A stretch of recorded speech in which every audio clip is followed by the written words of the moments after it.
नमस्कार दोस्तों, हमारे चैनल में आप लोगों का बहुत स्वागत है। आज हम लोग प्राचीन इतिहास के कुछ नए ऑब्जेक्टिव्स को देखते हैं। पहला प्रश्न है, बिंबिसार का समकालीन राजवैद्य जिसे उसने महात्मा बुद्ध की सेवा में भेजा था, कौन था? तो वो जीवक था।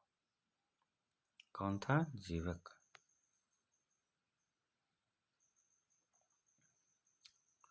नेक्स्ट प्रश्न है, बिंबिसार द्वारा अवंती के जिस पांडु रोग, पीलिया या जॉन्डिस पीड़ित शासक की चिकित्सा के लिए अपने राजवैद्य जीवक को भेजा था, कौन था वह अवंती? प्रदोत। कौन था? प्रदोत। 493 ईसा पूर्व में बिंबिसार की हत्या कर मगध की गद्दी पर कौन बैठा था? अजातशत्रु। कौन बैठा था? अजातशत्रु। अजातशत्रु का उपनाम क्या था? कुनिक। क्या था? कुनिक। अजातशत्रु किस धर्म का अनुयायी था? तो जैन धर्म का था। किस धर्म का था? जैन धर्म का।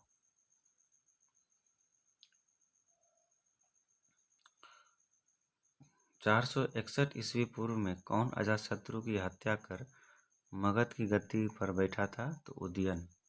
कौन बैठा था? उदयन। अजातशत्रु के पुत्र उदयन ने अपनी राजधानी कहाँ स्थानांतरित की थी?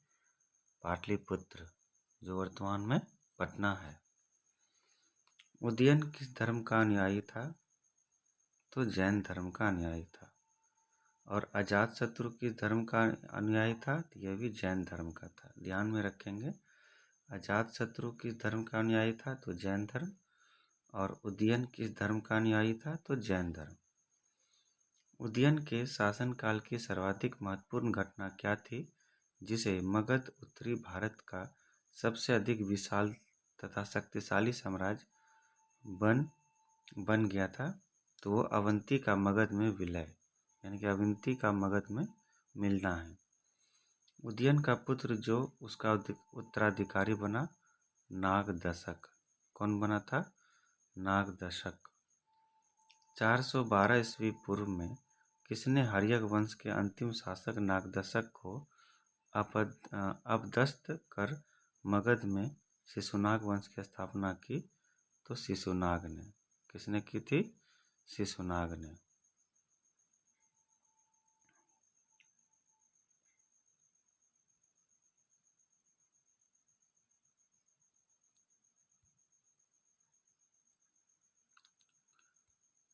अगले प्रश्न की ओर हम लोग बढ़ते हैं। शिशुनाग वंश का प्रथम शासक शिशुनाग ने अपनी राजधानी पाटलिपुत्र से कहाँ स्थानांतरित की थी? ये भी इम्पोर्टेंट है, वैशाली। शिशुनाग वंश का प्रथम शासक जिसने शिशुनाग ने अपनी राजधानी पाटलिपुत्र से कहाँ स्थानांतरित की? तो वैशाली में। शिशुनाग का पुत्र जो उत्तराधिकारी बना था, वो कौन सा था? कालाशोक। ये भी इम्पोर्टेंट क्वेश्चन है। शिशुनाग का पुत्र जो उसका उत्तराधिकारी बना, तो कालाशोक। कालाशोक ने अपनी राजधानी वैशाली से पुनः कहाँ स्थानांतरित की? पाटलिपुत्र। कहाँ स्थानांतरित की? पाटलिपुत्र। शिशुनाग वंश का अंतिम शासक किसे माना जाता है? तो नंदीवर्धन को। किसे माना जाता है? नंदीवर्धन को। शिशुनाग का अंतिम शासक नंदीवर्धनम। नंद वंश का संस्थापक किसे माना गया है? तो महापद्म नंद को। महापद्म नंद को। महापद्म नंद द्वारा विजित प्रमुख राज्य कौन कौन से थे? कुरु, पांचाल, मिथिला, कलिंग। कुरु, पांचाल, मिथिला और कलिंग। नंद वंश का अंतिम शासक कौन सा हुआ था? तो घनानंद। नंद वंश का अंतिम शासक घनानंद।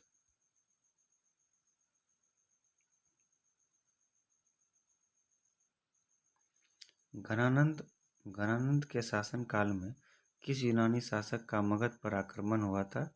तो सिकंदर। घनानंद के शासन काल में किस यूनानी शासक का मगध पर आक्रमण हुआ? तो वो सिकंदर। घनानंद को युद्ध में पराजित कर किसने मौर्य वंश की स्थापना की थी? तो चंद्रगुप्त मौर्य। घनानंद को युद्ध में पराजित कर किसने मौर्य वंश की स्थापना की? तो चंद्रगुप्त मौर्य। मगध साम्राज्य के विस्तार की शुरुआत किस विजय से हुई तथा किस विजय से इसका अंत हुआ? तो अंग की शुरुआत हुई थी, अंग के विजय से। और किस विजय में अंत हुआ था? तो कलिंग युद्ध में इसका अंत हो गया था मगध का। मगध पर शासन करने वाला पहला गैर क्षत्रिय राजवंश कौन था? शिशुनाग वंश। कौन सा था? शिशुनाग वंश। पाटलिपुत्र किन दो नदियों के संगम पर बसा हुआ है? सोन और गंगा। कौन सा है? सोन और गंगा।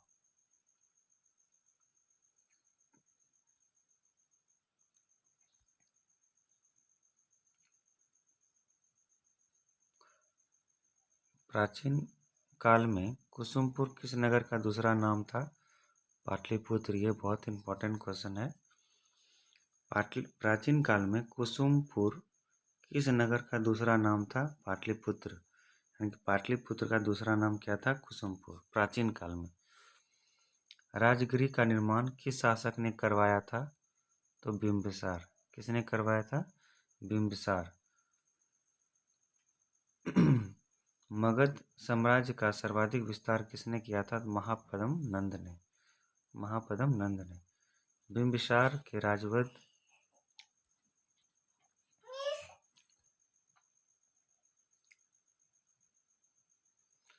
राजगृह का निर्माण किस शासक ने करवाया था?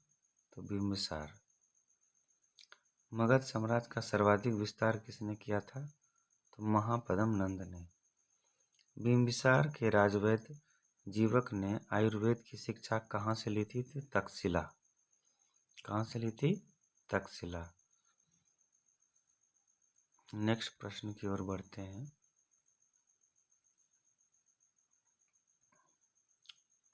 सिकंदर का जन्म कब हुआ था और वह किसका पुत्र था? सिकंदर का जन्म 556 ईसा पूर्व में हुआ था और वह फिलिप द्वितीय का पुत्र था। किसका पुत्र था? फिलिप द्वितीय का। फिलिप द्वितीय कहाँ का शासक था?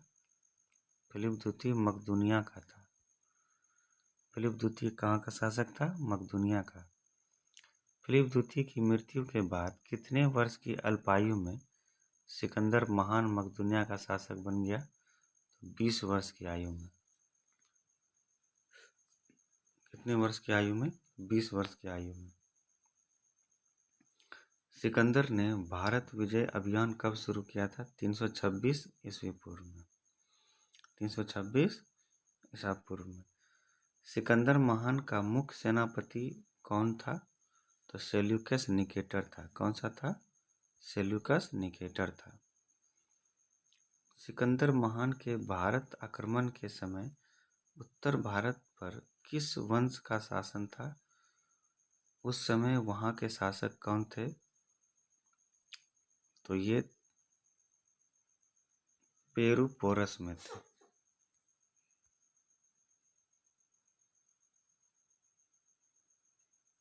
कहाँ पर थे? पेरू पोरस में। सिकंदर महान के भारत आक्रमण के समय उत्तर भारत पर किस वंश का शासन था? तो पुरु का। और उस समय का शासक पोरस। पोरस और सिकंदर के हुए युद्ध को किस नाम से जाना जाता है? तो हाइडेस्पिसीज का युद्ध। ये भी इम्पोर्टेंट क्वेश्चन है। पोरस और सिकंदर के बीच हुए युद्ध को किस नाम से जाना जाता है? हाइडेस्पिस का युद्ध। हाइडेस्पिस का भारतीय नाम क्या है? वितस्ता या झेलम। वितस्ता या झेलम।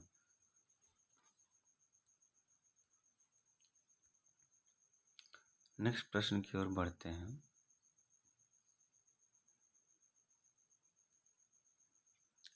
सिकंदर अपने द्वारा विजित भारतीय प्रदेशों को अपने किस सेनापति को सौंपकर वापस यूनान के लिए प्रस्थान कर गया? सेल्यूकस। सिकंदर अपने द्वारा विजित भारतीय प्रदेशों को किस सेनापति को सौंपकर वापस यूनान के लिए प्रस्थान कर गया? तो सेल्यूकस। सिकंदर की अकाल मृत्यु के बाद बेबीलोन का राज्य किसे प्राप्त हुआ था? तो सेल्यूकस निकेटर को। किसे प्राप्त हुआ था? सेल्यूकस निकेटर को। सिकंदर का आक्रमण नामक ग्रंथ का लेखक कौन था? तो ये था एरियन। कौन सा था? एरियन। अलेक्जेंड्रिया ऑफ द एराकोसियंस अर्थात आधुनिक कंधार नगर की स्थापना किसने की थी? सिकंदर ने। ये भी बहुत इंपॉर्टेंट क्वेश्चन है। अलेक्जेंड्रिया ऑफ द एराकोसियंस अर्थात आधुनिक कंधार नगर की स्थापना किसने की थी? तो सिकंदर ने। मौर्य वंश का इतिहास जानने के लिए विदेशी विवरणों में सर्वाधिक महत्वपूर्ण कौन सा है? इसके लेखक कौन सा है? तो ये है इंडिका मेगास्थनीज। कौन है? इंडिका मेगास्थनीज। ये रहा इंडिका मेगास्थनीज। मौर्य साम्राज्य का संस्थापक कौन था? चंद्रगुप्त मौर्य। मौर्य वंश का संस्थापक चंद्रगुप्त मौर्य। चंद्रगुप्त मौर्य का जन्म कब हुआ था? उनकी माता का नाम क्या था? तो चंद्रगुप्त मौर्य का जन्म हुआ था 345 ईसा पूर्व में और उनकी माता का नाम था मुरा। उनकी माता का नाम मुरा था। चंद्रगुप्त मौर्य ने शिक्षा कहाँ से प्राप्त की थी? तो तक्षशिला विश्वविद्यालय से। तक्षशिला में चंद्रगुप्त के शिक्षक कौन थे और वह किनकी मदद से एक विशाल सेना तैयार की थी? चाणक्य। कौन थे? चाणक्य। भी बहुत इंपॉर्टेंट क्वेश्चन है। चंद्रगुप्त के शिक्षक कौन थे? तो चाणक्य।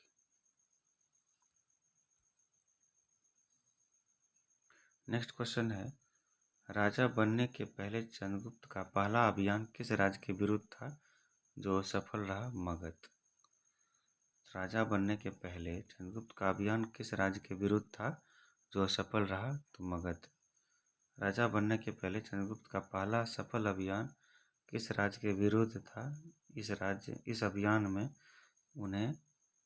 उसने किसे पराजित किया? तो ये पंजाब व सिंध और यूनानियों। ठीक है, उसने किसे पराजित किया? तो यूनानियों को। किसके विरुद्ध सफलता ने चंद्रगुप्त मौर्य को संपूर्ण उत्तरी भारत का स्वामी बना दिया? गणानंद। किसके विरुद्ध सफलता ने चंद्रगुप्त मौर्य को उत्तरी भारत का स्वामी बना दिया? तो गणानंद। नेक्स्ट है, चंद्रगुप्त मौर्य मगध की गद्दी पर कब बैठा था? 322 ईसा पूर्व में। कब बैठा था? 322 ईसा पूर्व में। चंद्रगुप्त मौर्य का राज्याभिषेक किसने किया? चाणक्य ने। किसने किया था? चाणक्य ने। नेक्स्ट प्रश्न की ओर बढ़ते हैं। सेल्यूकस निकेटर ने चंद्रगुप्त मौर्य के दरबार में किसे अपना राजदूत नियुक्त किया था? यह मेगास्थनीज। किसे किया था? मेगास्थनीज। चंद्रगुप्त मौर्य प्रारंभ में किस धर्म का अनुयायी था? तो ब्राह्मण। चंद्रगुप्त मौर्य किस धर्म का अनुयायी था? तो ब्राह्मण। नेक्स्ट है, चंद्रगुप्त मौर्य ने अपने जीवन के अंतिम समय में कौन सा धर्म स्वीकार किया था? तो जैन। ये देखिए कितना इंपॉर्टेंट क्वेश्चन है ये। चंद्रगुप्त प्रारंभ में ब्राह्मण धर्म का अनुयायी था और अंतिम समय में किस धर्म को स्वीकार किया? तो जैन धर्म में। किसने? चंद्रगुप्त ने। ब्राह्मण को मानता था धर्म को और जैन से अंतिम समय में धर्म को स्वीकार कर लिया। नेक्स्ट है, श्रवण बेलगोला में चंद्रगुप्त की मृत्यु कब और किस कारण हो गई? 298 ईसा पूर्व और वह फास्टिंग से। तो ये भी इम्पोर्टेंट क्वेश्चन बन जाता है। चंद्रगुप्त की मृत्यु किस कारण होगी? तो फास्टिंग से। और कहाँ हुई थी? तो श्रवणकुल बेला में। बिंदुसार मगध की गद्दी पर कब बैठा? 298 ईसा पूर्व।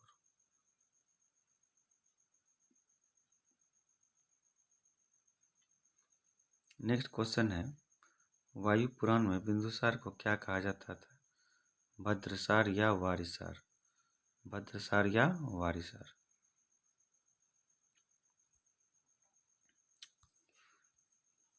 नेक्स्ट प्रश्न की ओर बढ़ते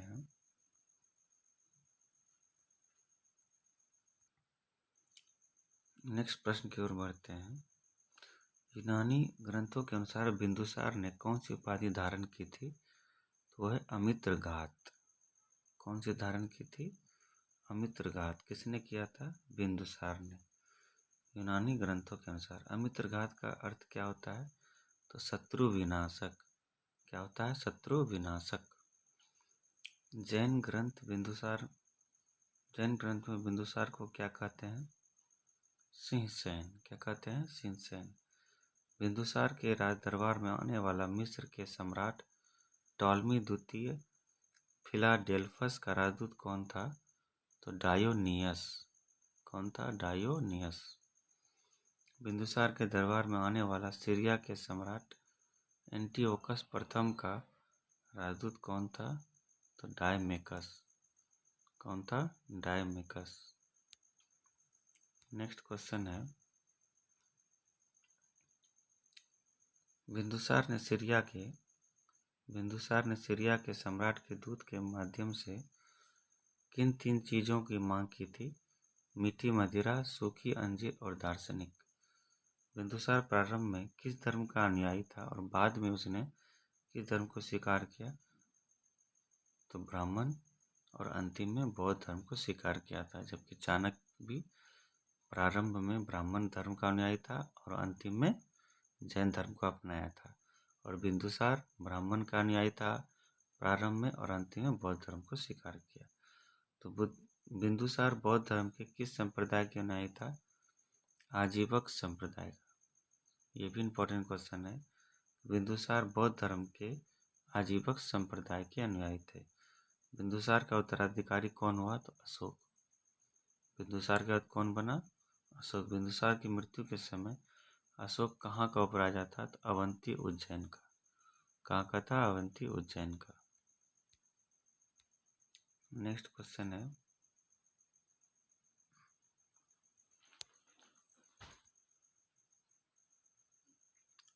क्वेश्चन है, अशोक मगध की गद्दी पर कब बैठा था? तो 269 ईसा पूर्व। मौर्य साम्राज्य की गद्दी संभालने के बाद अशोक ने कौन सी उपाधि धारण की थी? देवनाम प्रिय। कौन सी उपाधि धारण की थी? देवनाम प्रिय, जिसका अर्थ होता है देवताओं का प्रिय। पुराणों में अशोक को क्या कहा गया है? अशोकवर्धन।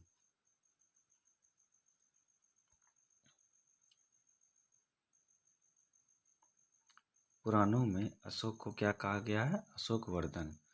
सिंहली ग्रंथ में दीपवंश में अशोक को क्या कहा गया है? प्रियदर्शी। ये इंपॉर्टेंट क्वेश्चन है, यूनिक। सिंहली ग्रंथ में दीपवंश में अशोक को क्या कहा गया है? तो प्रियदर्शी। और पुराणों में अशोक को क्या कहा गया? अशोकवर्धन। अशोक के किन शिलालेखों में उनका नाम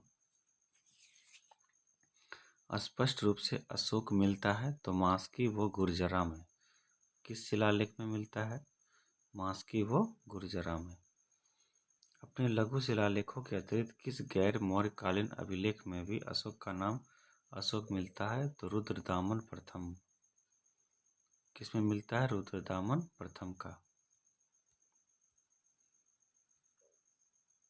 और जूनागढ़ अभिलेख में। अशोक के समय जनसाधारण की भाषा क्या थी? अशोक के समय जनसाधारण की भाषा क्या थी? तो पाली। अशोक के समय जनसाधारण की भाषा क्या थी? तो पाली। अशोक ने किस लिपि को राष्ट्र लिपि के रूप में अपनाया? तो ब्राह्मी। अशोक ने किस लिपि को राष्ट्र लिपि के रूप में मनाया? इंपॉर्टेंट क्वेश्चन है, ब्राह्मी। भारतीय इतिहास का प्रसिद्ध कलिंग युद्ध कब हुआ था? और यह युद्ध अशोक के राज्याभिषेक के किस वर्ष हुआ था? तो 261 ईसा पूर्व में हुआ था और वह अशोक के राज्याभिषेक के 8वें वर्ष में हुआ था। कलिंग युद्ध के बाद अशोक ने ब्राह्मण धर्म का त्याग कर किस धर्म को अपनाया? तो बौद्ध धर्म को। कलिंग युद्ध के बाद अशोक ने ब्राह्मण धर्म को त्याग करके किस धर्म को अपनाया? तो बौद्ध धर्म।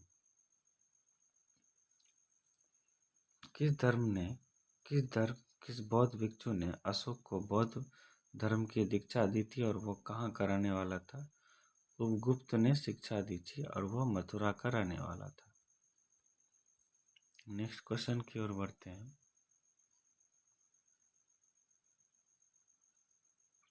अशोक ने बौद्ध धर्म ग्रहण करने के बाद सर्वप्रथम कहाँ की यात्रा की?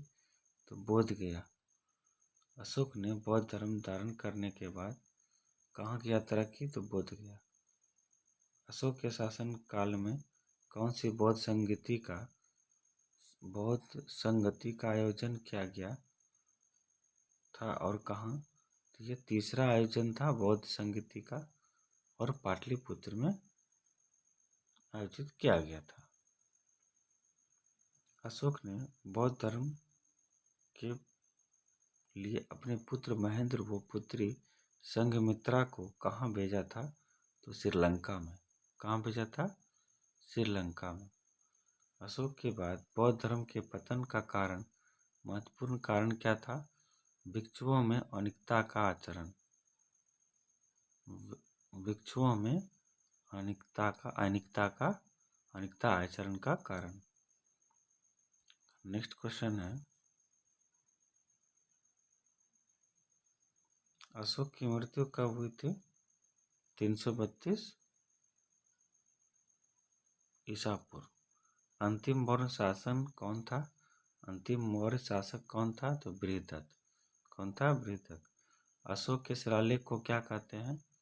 राज्यादेश या शासनादेश। यह भी इम्पोर्टेंट है। अशोक के शिलालेख को क्या कहते हैं? राज्यादेश या शासनादेश। अशोक के अभिलेख को कितने भागों में बांटा गया है? तो वह 3 भागों में बांटा गया है। और किस किस में? शिलालेख, स्तंभलेख और गुहालेख। नेक्स्ट प्रश्न की ओर बढ़ते हैं।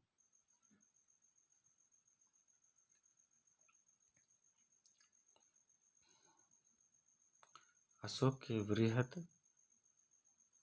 के बृहद शिलालेखों की कुल संख्या कितनी है और ये कितने अलग अलग स्थानों से प्राप्त हुए हैं? तो ये 14।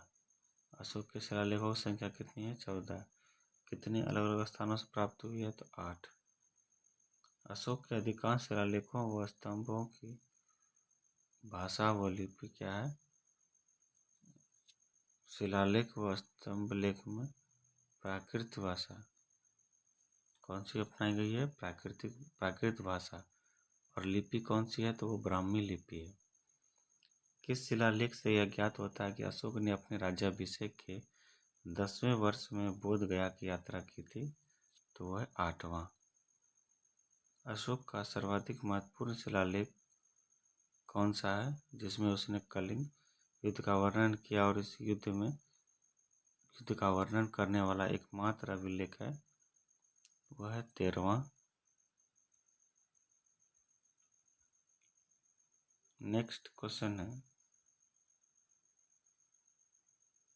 अशोक के शिलालेख में सर्वप्रथम किस शिलालेख की खोज हुई थी और कब और किसके द्वारा? सर्वप्रथम अशोक के शिलालेख का खोज गिरनार में हुआ था और 1822 ईस्वी में हुआ था। और किसके द्वारा? तो कैप्टन लेटार्ड द्वारा। किस लघु शिलालेख में अशोक ने अपने मगध का राजा दिया था? तो वह बब्रू शिलालेख।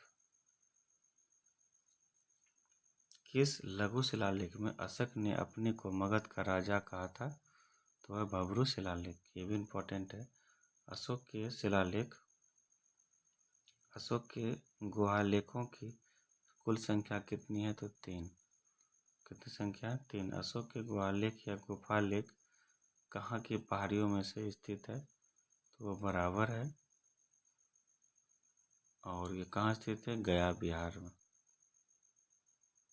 कहाँ स्थित है? गया बिहार में। नेक्स्ट है,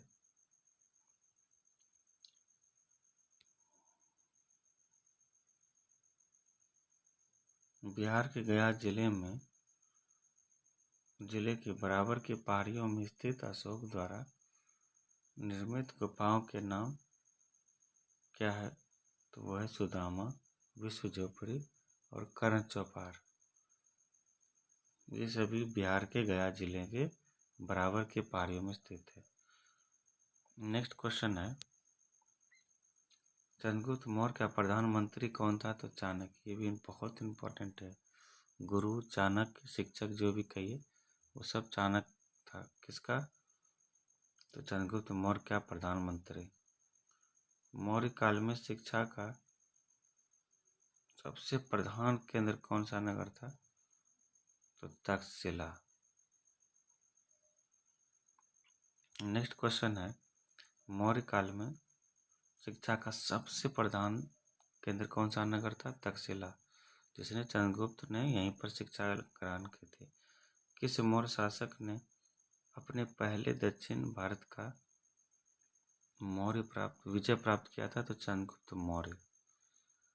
ये भी इम्पोर्टेंट क्वेश्चन है। नेक्स्ट है, पाटलिपुत्र को सर्वप्रथम किस मौर्य शासक ने अपनी राजधानी बनाया था? तो वह चंद्रगुप्त मौर्य। किसने बनाया था? चंद्रगुप्त मौर्य को।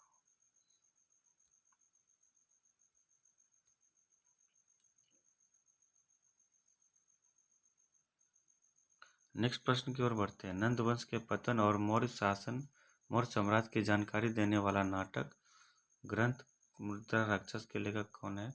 तो विशाख दत्त। कौन सा है? विशाख दत्त। किस पुस्तक का विदेशी इतिहास में वही महत्व है जो भारतीय इतिहास में अर्थशास्त्र का है? तो इंडिका। चाणक्य का अर्थशास्त्र मूल रूप से किस भाषा में लिखा गया था? तो वह संस्कृत भाषा। चाणक्य का अर्थशास्त्र वो मूल रूप से किस भाषा में लिखा गया था? संस्कृत। नेक्स्ट प्रश्न की ओर बढ़ते हैं। भारतीय लिखने की कला नहीं जानते हो, यह कथन किसका है? मेगास्थनीज। भारतीय लिखने की कला नहीं जानते हो, तो यह किसका कथन था? तो मेगास्थनीज। भारत का मैकेयावली किसे कहा जाता है? चाणक्य को। किसे कहा जाता है? चाणक्य को। उज्जैनी किस मौर्य शासक की अर्धांगिनी रही? तो अशोक का। अशोक ने अपने काल में तक्षशिला में हुए विद्रोह को दबाने के लिए किसे भेजा था? तो कुणाल को। किसे भेजा था? तो कुणाल को। नेक्स्ट क्वेश्चन है, अशोक का एकमात्र अभिलेख जो ब्राह्मी व खरष्टी दोनों में लिखा पढ़ा जा सकता है, तो उसे क्या कहते हैं? दो तरफा शैली। क्या कहा जाता है? दो तरफा शैली। नेक्स्ट प्रश्न की ओर बढ़ते हैं।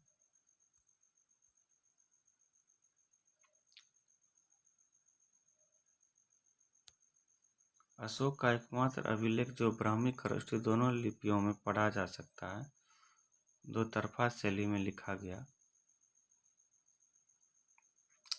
ये येरागुड़ी लघु शिलालेख।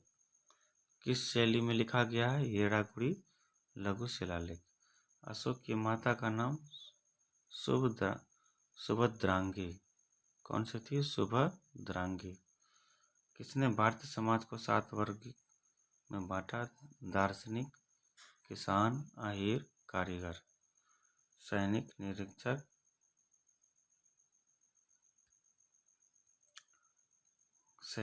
निरीक्षक और सभासद में विभाजित किया गया। किसने किया? तो मेगास्थनीज। नेक्स्ट क्वेश्चन है, मौर्य के अंतिम शासक वीरदत्त की हत्या तथा किसने करके मगध शुंग में शुंग वंश की स्थापना की? तो 187 ईसा पूर्व में, और पुष्यमिंग शुंग ने। किसने किया था? पुष्यमिंग शुंग ने। नेक्स्ट प्रश्न की ओर बढ़ते हैं। शुंगों की पहली राजधानी कहाँ थी?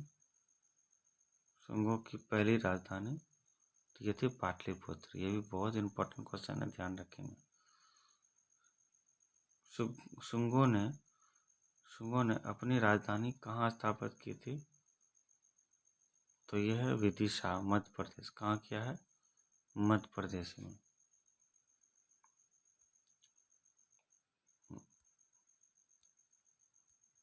नेक्स्ट प्रश्न की ओर बढ़ते हैं।